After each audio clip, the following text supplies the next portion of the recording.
두 번째로 좋아하는 나무가 은행나무이고 세 번째는 감나무를 좋아한다라고 합니다. 소나무를 좋아하는 여러 가지 이유가 있겠지만 소나무에서 주는 지조, 절개, 어떤 충정 어린 의미, 이런 것이 있어서 소나무를 좋아하는 것 같습니다. 고려 말 사육신 중에 하나였던 성산문은 자신의 뜻을 이렇게 이야기를 하죠. 이 몸이 죽어가서 무엇이 될꼬 하니 복례산 제일봉에 낙낙장송 되었다가, 여기서 낙낙장송은 소나무를 의미합니다. 저에게는 아주 건강한 취미가 하나 있습니다. 시간이 날 때마다 등산을 한다는 것입니다. 그런데 등산을 하다 보면은 가장 많이 만나는 게 소나무입니다. 주로 한국에서 자라는 소나무는 꼿꼿하게 뻗은 소나무가 아니라 좀 휘어지고 좀 굽어진 그런 소나무입니다. 우리 한국 지형에서 자라는 소나무는 육송, 해송, 반송, 가장 흔한 것입니다. 여러분이 보는 소나무. 왕궁궐의 기둥으로 사용한다든지 또는 석가래로 사용을 하는 소나무는 금강송이라고 합니다. 잘난 아들 과거 시험 급제에서 저 한양에 출세해서 고향 버리고 아비 버리고 떠났습니다. 좀 못난 아들 고향 지키면서 치매 걸린 어머니, 아버지 그렇게 돌보면서 있었습니다. 그래서 나온 이야기가 등이 굽은 소나무가 선산을 지킨다. 집안에 등 굽은 소나무를 일부러 심었다라고 합니다. 그 적송이나 낙송에서 주는 향기도 향기지만은 주인이 없을 때 손님이 오면은 등 굽은 소나무가 인사를 대신 했다는 것입니다. 그래서 등 굽은 소나무가 집안을 지킨다라고 합니다. 고향에 있는 소나무들은 주로 등이 굽었습니다. 자기의 등을 어린아이들에게 내어주고 놀이터로 내어주었기 때문에 그렇죠. 그래서 등 굽은 소나무가 고향을 지킨다라고 합니다. 여러분, 그것만이 아닙니다. 등이 굽은 소나무는 오래된 소나무입니다. 영양분을 이제 막 자라나는 소나무에게 그냥 줍니다. 그리고 본인은 점점 쇠퇴하고 늙어져 가고, 그래서 등이 굽어버린 소나무. 그 소나무가 있었기 때문에 큰 동산을 이루었습니다. 그 등이 굽은 소나무가 있었기 때문에 그 주변에서 어린 소나무들이 청청하게 자랄 수가 있었습니다. 참, 그런데 이상하지요? 제가 등산을 할 때 제 발걸음을 멈추게 하는 것은 꼿꼿하게 잘생긴 나무가 아니라요, 등이 이리저리 굽은 그 나무를 보면은 저도 모르게 발걸음을 멈추고는 한 번쯤 이렇게 어루만져 봅니다. 오랜 시간 그동안에 그 자리에서 모진 바람 견디면서 모진 바람 맞으면서 그렇게 등이 굽었기 때문에, 그리하며 그 산을 지켰던 것이기 때문에 제 발걸음을 멈추는 것 같습니다. 지난 월요일이죠. 금산에서 개업 예배가 있었습니다. 그 예배를 마치고는 충북 청원군에 있는 고향 아버지가 거기 계십니다. 가서 이제 좀 인사도 드리고 그리하면서 다녀왔습니다. 저에게 어릴 적에 아버지에 대한 인상은 무서운 분, 좀 야박하신 분, 굉장히 강직하신 분. 옛날에는 다 그렇겠습니다만은 자녀들을 안아주면서 사랑한다, 축복한다. 여러분, 그 말 한마디 듣지 못하고 자랐습니다. 주로 빨리 일어나서 농사 도와라 또는 혼내킨다든지. 그래서 아버지는 가까이 가기에 좀 너무 먼 당신이었습니다. 그도 그럴 것이 10식구나 되는 이 식구들 건사하느라고 제대로 가문을 일으키느라고 아마 강한 모습을 보였을 것 같습니다. 88세 올해 되셨습니다. 일찍이 어머니를 보내시고 홀로 계신 아버지를 이번에 유심히 살펴보는 기회가 되었습니다. 앞니가 다 없어지셨고요, 틀니를 뺐다 끼었다. 그렇게 강직하셨던 분이 어느 사이에 다리에 힘이 없으셔서 걷는 모습도 제대로 걷지 못하시더라고요. 등은 굽으셨더라고요. 수저를 드시는데 손도 떨리시더라고요. 제가 큰 소리로 이야기해야지만이 겨우 알아들으실 수 있는 귀가 좀 이제 먹으셨고 눈도 흐릿해지셨더라고요. 그 짧은 시간에 본인의 이야기를 하고 또 하고 거듭거듭 하시는 모습을 보니 논리성도 없어지셨더라고요. 그렇게 청청하던 강직하던 모습은 간데없고 이제는 늙고 등이 굽은 소나무가 되셨던 겁니다. 등 굽은 소나무가 선산을 지켜주듯이 그분의 모습은 점점 활력을 잃어가고 등은 굽지만은 그 밑에서 자녀가 컸고요, 그 밑에서 한 가문이 일어났고요. 역사학자 토인비는 1970년에 한국을 방문해서 이렇게 얘기합니다. 한국의 효친 사상, 부모님을 공경하고 또는 가족제도, 대가족을 모여 사는 것을 보며 세계 유산의 유일한 정신유산의 최고봉이다, 극찬을 합니다. 그런데 여러분, 안타깝습니다. 이제 우리의 가정들은 흩어지기를 시작을 합니다. 부모나 어른이 사라져갑니다. 언제부터인가 자녀 중심의 사회가 됩니다. 그래서 자녀를 위해서는 모든 것을 헌신하지만 부모를 위해서는 아까워합니다.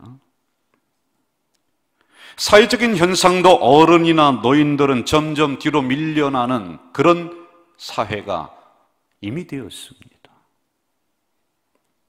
우리 교회도 노인대학을 합니다. 지금은 청춘대학으로 바꿨는데 구성전에서 한 200명 정도의 어르신들이 많이 나옵니다. 저는 거기에 교장 선생님입니다. 제가요. 그런데 어느 주일에 보면은 한 40명에서 50명이 쭉 빠집니다. 그때 보면은 영락 없이 가자동 거기에 약장사 하시는 분이 들어왔습니다.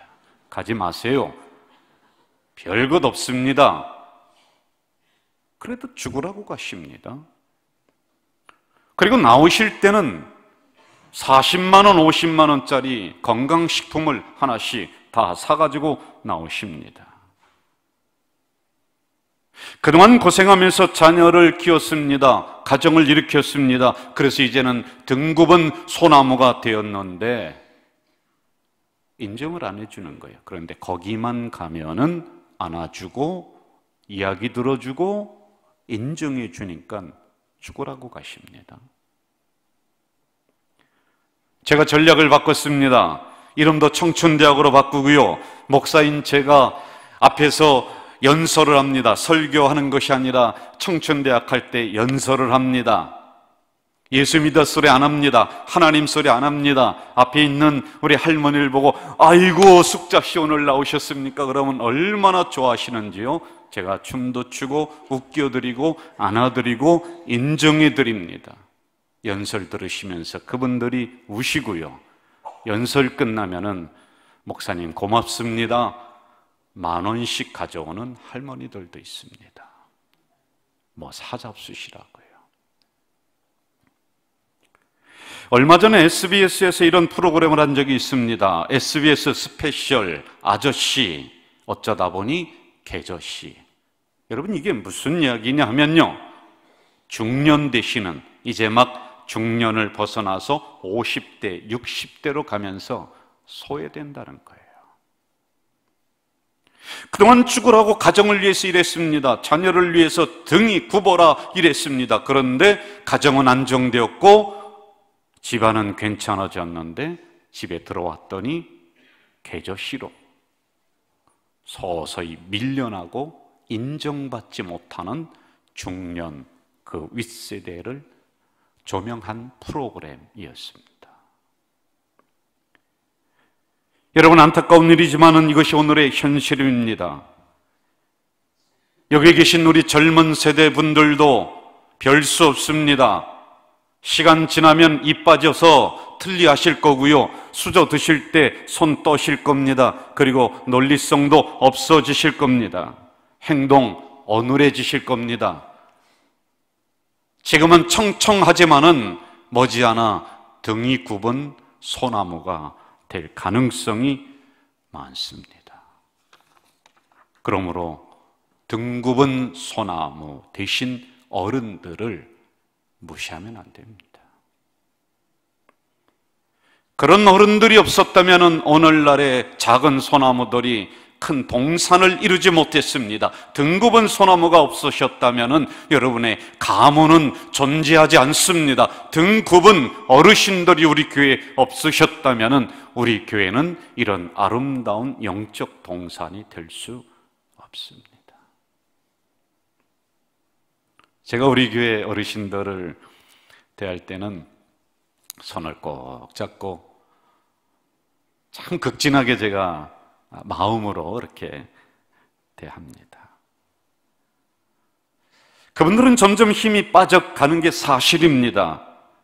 그런데 그 어르신들의 진액과 그 어르신들의 희생과 어르신들의 기도가 없었다면 우리 가족 공동체는 존재하지 않을 것이다라는 그 생각이 저에게 있기 때문에 그렇습니다. 이곳에도 우리 권사님들 10년 전과 지금 비교해 보면은 등이 또 많이 굽으셨습니다. 그런데 늘 그 자리에 있었기 때문에 오늘 우리 교회가 있다는 이 생각이 들기 때문에 그렇습니다. 오늘 구약 본문 이렇게 우리에게 말씀하고 있습니다. 옛날을 기억하라. 역대의 연대를 생각하라. 내 아버지에게 물으라. 그가 내게 설명할 것이요 내 어른들에게 물으라. 그들이 내게 말하리로다. 두 가지의 큰 원리가 여기에 나옵니다. 첫째, 물으라. 물어야 됩니다. 내 아버지에게 물어라. 어른들에게 물어라. 경험이 풍부하고 지혜가 풍부한 어른들에게 물어야 됩니다. 여러분, 제가 압니다. 묻지 않고요, 인터넷 한번 치면은 수도 없는 정보가 쏟아지는 것 저도 압니다. 어르신들에게 물으면 좀 고리타분한 정보 이야기해 줄 것이죠. 싱싱한 정보 더 많이 가지고 있는 것 압니다. 그래도 물으라. 물으라는 것이죠. 왜 그런지 아세요? 문제 해결하려고요? 아닙니다. 그분들이 그렇게 등이 굳게끔 살아오신 그 과정을 인정해 드리는 것입니다. 그렇게 그 길을 헤쳐나오셨던 그 어려웠던 시간들을 우리가 마음속으로 인정해야 된다는 겁니다. 여러분, 우리 교회는 그래도 편안하게 아름답게 행복하게 잘 가는 교회인 줄로 믿습니다. 진짜입니다. 아멘 하셔야 됩니다. 왜 그런지 아세요? 그 이유 중에 하나, 다는 아닙니다. 위에 있는 어른들이 편안해야 되지요. 위에 있는 당회 장로님과 제가 편안해야 되지요. 제가요, 당회를 할 때 몰라서 묻고 알아도 또 묻고 묻습니다.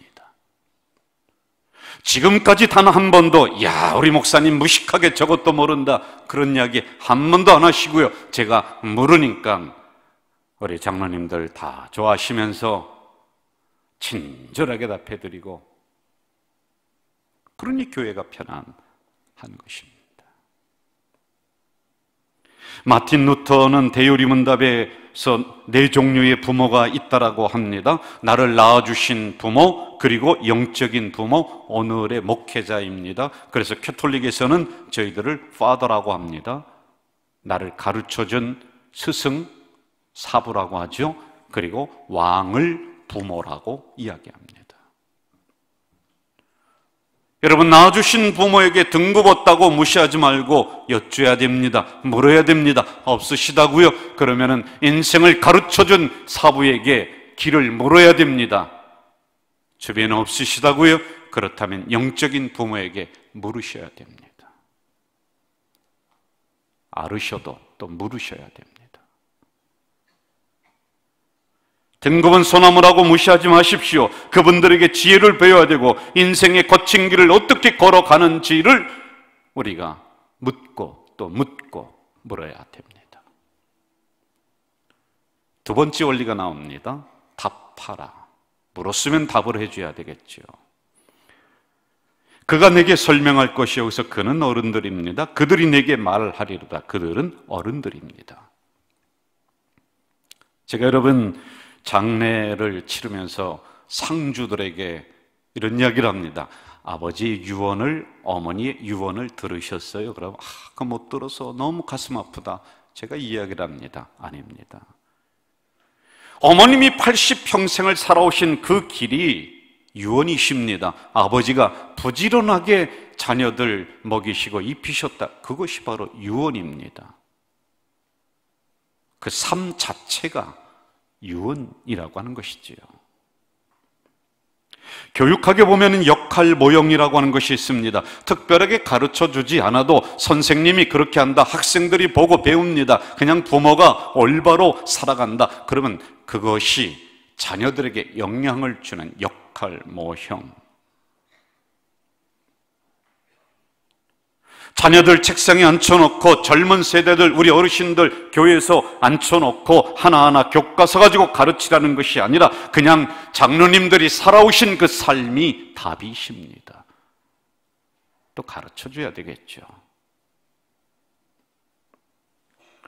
우리 권사님들 지식적으로 우리 젊은 세대에게 가르쳐주지 못한다 할지라도 인생 어려울 때 성전 달려나와서 내가 무릎 꿇고 기도했다. 그것 답이십니다. 또 그렇게 하셔야죠. 지금도요. 저에게는 부모님이 신앙의 역할 모형이었습니다. 저희 아버지는 몇 번 이야기했습니다만 초등학교, 국민학교 괜시히 나오시고 어머님은 까막눈이셨습니다. 그런데 그 시골에서 바쁜 중에도 주일 종 땡그랑 치면은요, 걸음 주다가 일하다가 옷 툭툭 털고 성경 쥐고 성전에 달려나가던 모습 지금도 생생합니다. 새벽 되면요, 그 바쁜 중에 힘든 중에도 아버지 일찍 일어나셔서 새벽 종 치는 사명, 그것도 감당하셨던 거 기억이 됩니다. 시골에 무슨 돈이 있습니까? 헌금 할라 치면 그래도 그 중에 빳빳한 돈으로 골라서 헌금 드리셨던 것, 역할 모형 제가 닮아가고 있습니다. 그리고 우리 자녀도 그걸 닮고 있습니다. 지난주에 우리 교회는 한 가족입니다. 그래서 영적인 한 가족임을 선포하며 3부 예배 때 모든 성도들이 한 자리에 모였습니다. 참 좋더라고요. 제가 우리 교회 구성원들을 분석을 해봤더니 어르신들이 딱 포진이 돼 있고요. 그리고 그 밑에 우리 장년, 중년, 그 다음에 젊은 세대가 이게 골고루 포진이 되어 있습니다. 이야, 참 좋더라고요. 어떤 목사님이 저에게 이런 이야기를 합니다. 김 목사님, 우리 교회는 젊은 세대가 70%, 80%, 신혼부부가 90%, 그래서 막 생동감 있고 건강한 교회다. 여러분, 아무것도 모르는 것입니다. 목자도 모르는 것입니다. 진정한 교회는 어른들이 딱 버티고 있고 이렇게 어우러진 교회가 좋은 교회입니다. 우리 교회가 한 가족이라고 하는데 어떻게 그러면 자녀들에게 여러분 답을 해줘야지만이 될까요? 우리 젊은 세대가 인생을 살아가는데 꽃길 아닙니다. 여러분, 가시밭길입니다. 만만하지 않습니다. 그러므로 우리 어르신들이 먼저 그 길을 제시해주고 답을 해줘야지 됩니다. 젊은 세대들이 대박 누리면서 인생의 소중한 시간 낭비할 때 야야야, 인생은 그런 게 아니야. 꾸준하게 부지런하게 그냥 걸어가는 거야. 땀 흘려야지만이 되는 거야 라고 삶으로 가르쳐 주셔야 됩니다. 우리나라의 범죄율이 점점 높아지는데 그 이유를 학자가 이렇게 진단을 해요. 젊은 세대가 땀 흘리지 않는다. 논다는 거예요. 놀고 놀고 또 놀고 놀고. 그들에게 세상을 살아갈, 이겨나갈 지혜가 결핍이 됩니다. 우리 어르신들은 모진 길을 헤쳐나와서 여기까지 오셨습니다. 그러면은 또 그들에게 그리하면 안 된다라고 이야기해 줘야 됩니다. 삶으로 보여주셔야 됩니다. 여러분, 다 해주는 것이 사랑이 아닙니다. 신발 하나 정리하지 못하는 자녀가 무슨 성전에 와서 성전을 제대로 말도 안 되는 소리입니다. 식탁에 앉아서 엄마 뭐 해달라고 이불 하나 개지 못하는 그 자녀가 무슨 세계를 주도하는 자녀가 된다라고요. 여러분, 꿈도 꾸지 마십시오. 그러므로 땀 흘리는 것을 가르쳐 줘야 됩니다. 이게 인생이다 말해 주셔야 됩니다. 불의가 판을 치는 세상, 뒷돈 줘야지 일이 빠른 거 압니다. 속이면서 사기치면서 그래야지 저 부자들 그래야 돈 모아야 된다. 그런데 그런 상황에서 아니야, 정직하게 살아. 내가 그렇게 살아왔어. 큰 부자는 못 됐어도 나는 떳떳해. 그렇게 오셨잖아요, 여러분들. 또 그렇게 가셔야 됩니다. 이게 답입니다. 묻는 젊은 세대에게 그리 답해 주셔야 됩니다. 여러분, 교과서 가지고 앉아서 가르치라는 것이 아닙니다. 나는 적어도 그렇게 살았다라고 자신 있게 물어오는 세대에게 삶으로 답해 주셔야 됩니다. 신약 본문 사도행전 15장 6절과 7절. 사도와 장로들이 이 일을 의논하러 모여 많은 변론이 있으니 베드로가 일어나 말하되, 형제들아, 교회가 잠시 혼란했었습니다. 이렇게 해야 되나 저렇게 해야 되나 분쟁이 있었습니다. 잘못하다 파당이 갈리고 교회가 뽀개지기 일보 직전입니다. 이럴 때 사도와 장로가 일어나서 서로 의논했다. 어른들이 방향을 지시해 줬습니다. 이 후의 사건을 보면 교회가 안정을 찾고 그 지역의 주도적인 역할을 했습니다. 여러분, 우리 어르신들은 이 시대의 신호등과 같습니다. 빨간불 켜시고요, 안 돼, 얘기해 주셔야지요. 노란불 켜시고요, 잠시 기다려. 어느 때는 파란불 환하게 켜시고요, 잘했다고 격려하며 지나라고 하셔야지요. 길 잃고 방황하는 젊은 세대에게 아니야, 그쪽은 아니야라고 사인보드 되어서 화살표로 가르쳐 주셔야지요.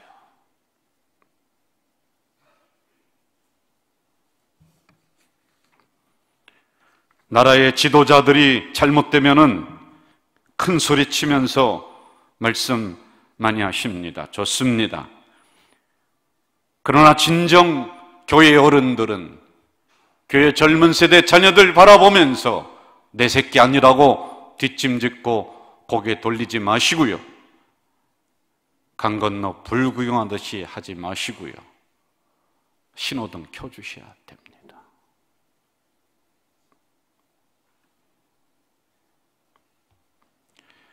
교회나 학교의 모습이 바람직하지 못할 때 단호한 목소리로 아니요, 그것도 안 된다면 여러분 회초리 들어야 됩니다. 그렇지 않으면은 교회나 이 사회는 갈 길을 잃게 됩니다. 이게 답을 해주시는 겁니다. 아버지를 제가 뵙고 이제 아침에 일어나서 인천으로 이제 오려고 하니까 저는 마루에서 잤어요. 그 거실에서 자고 아버지는 이제 방에서 주무시고 뭐 덜그럭 소리가 나서 눈을 이렇게 뜨고 봤더니 아버지가 부엌에서 뭐를 하시는 거예요. 큰형님들 집에 아버지가 함께 계시는데 형수님은 이제 멀리 대전에 계시니까 아버지가 일찍 일어나서 밥을 하시는 거예요. 그래서 제가 일어나서 이제 가려고 했더니 야야야 밥 먹고 가라. 밥이 힘이다. 평상시 같으면은 바쁘다는 핑계로 벌떡 일어나서 그냥 나왔을 텐데 제가 그날은 아버지하고 식탁에 이렇게 앉아서 밥을 한 수저 이렇게 먹으면서 그렇게 하고 올라왔습니다. 그런데 이런 생각이 들더라고요. 지금 등이 굽으셨지만 그분이 밥이 되어서 그 밑에서 수많은 소나무들이 자라게 하셨던 것이다.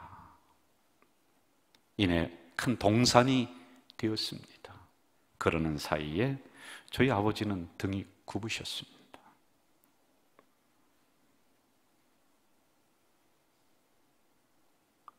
그 영양분 먹으면서 그 살 좀 먹으면서 우리들은 자랐던 것이지요.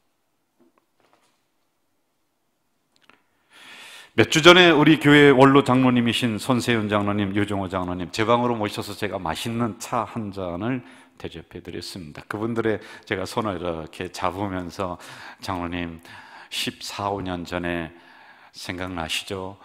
그때 목사님 참 이러셨는데 그때 참 우리 교회가 전에 어려웠는데